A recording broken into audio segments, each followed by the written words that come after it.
and I hope these are effective, and I welcome your feedback. And I also welcome your questions when we end up. Let's get our heads around focusing on talent more than geography. A lot of you do college recruiting, for example. Maybe you recruit in the local schools right by your office. That's great. But why not also leverage the internet and let the internet work for you to make connections with people that want to move to your city? Are you selling your location, whether it's New York City or Pensacola, Florida, in every piece of communication you're giving out to a potential recruit? I would hope so. It's very important.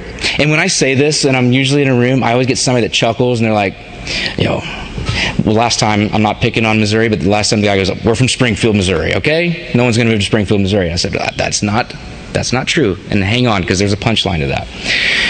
Number 2, focus on candidate networks. So, if you're at PwC and you lose a manager in St. Louis, do you think the recruiting team at PwC starts from scratch and posts a job and hopes that they attract new candidates that they've never talked to? No way.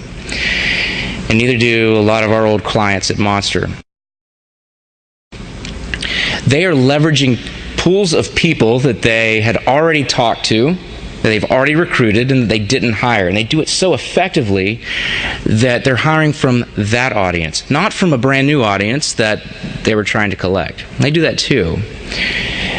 But having the talent pool cuts it in half. Robert Half did a phenomenal study recently, and they surveyed 2,100 CFOs of American corporations and asked them, how long does it take you to fill the role of a senior accountant in your organization? A couple of interesting findings for you all. Number 1 was it takes like 6 to 7 weeks to fill the position. Okay, do you feel their pain? Number 2, they said, what was the biggest complaint you have from that? And they said, and I just talked to someone in the audience about this. Well, the short-staffed team has to fill the job of the missing person on the team. And that leads to frustration, and that leads to burnout, and it sometimes leads to other good people leaving because they're sick of the situation of having to fill in, right? And so one of the conclusions of the study was, how do you solve this problem? How do you hire somebody quicker? And they said talent pools. Just keep in contact, whether it's social media or different strategies like just keeping in touch with them over email to get them back. And by doing that, it cuts that time to fill sometimes in half. And then lastly, recruit your best talent. I mentioned earlier that good people are looking for new opportunities. And those opportunities should be with you, with their current employer. Are you communicating with them? We have a consultant in the industry named Sandra Wiley, who's a phenomenal leader and a firm practice management consultant. And she advocates something called a stay interview. I thought this was very clever. As a leader, she advocates that you sit down with your high performers, the people you're not going to leave, or not going to let leave. Before they're even thinking about leaving, you ask the question, what do I have to do to keep you here in this organization? Within reason. What do I have to do? And it would be amazing to you what will come out of that conversation. It's kind of like being married to somebody and after the wedding day, never telling them I love you again. Keep wooing the great people in your organization. So I mentioned the gentleman who said, well, we don't want anybody, we don't think we can get people to move to Springfield, Missouri. And I said, let's talk about McAllen, Texas. Anybody know where McAllen is? Right off the Mexican border. Right off the Mexican border in the Rio Grande in South Texas. So I was talking to a small firm there. It's a great firm, smaller firm, and they wanted to hire somebody out of school, an accounting major. But the problem was, according to her, this is not my words, but nobody wants to move here, and all the students who are here, they want to get out of here. And it's a pretty challenging place. Probably it's pretty hot, and the economy is not fantastic there either. But that's besides the point. So I'm doing a demo of our site, College Frog. I said, well, I guess we could look in College Frog and see if any students have said that they wanted to move to McAllen, Texas. Now, when you start a software company and you are demoing your product, don't ever demo it without knowing what's going to happen. That's like rule number 1.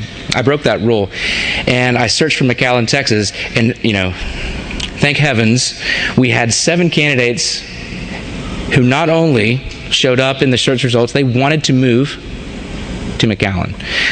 One of these students goes to Texas A&M University, which is a pretty traditional Big Four university from the accounting program.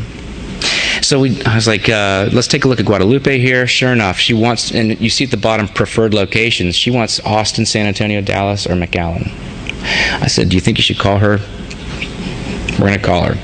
And the point is when you think about talent over geography as an employer, there are people who want to move to your location. You just don't know where they are.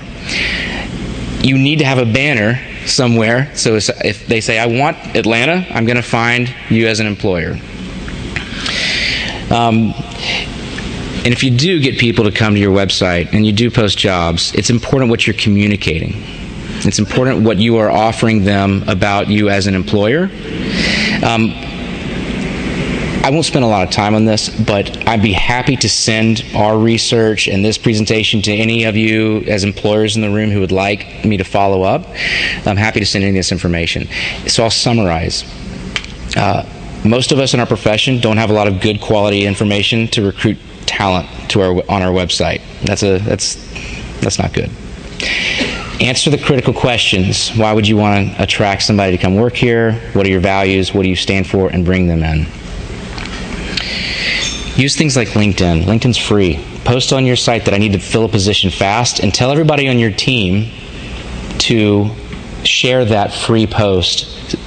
Within 3 or 4 people in your organization, you might be able to reach 20,000 people who could see your post. This is free stuff. And if you're a candidate, please register with this website. Our employers, all employers, will search LinkedIn and try to find talent to fill positions. Because I came from the job board industry, I know a lot about what works and what doesn't, and I'm happy to talk with anybody about what you're looking for. But what I advocate is, if you're doing college recruiting in the finance and accounting world, pick a couple good schools that actually work for you. We actually convert hires, and do the rest online, and invest in those schools that you go to. The more you invest, the more you spend time speaking on a campus, maybe helping teach a class, the better results you get. And if you're recruiting unexperienced, try Accounting Fly, try Big Four Network, which is a great site, Indeed, and LinkedIn. And that's another thing for the job seekers. Use Indeed. 16 million people look for jobs on Indeed.com every single day, and a lot of employers do. I would encourage you to just post your resume up on Indeed.com. And if you're an employer, search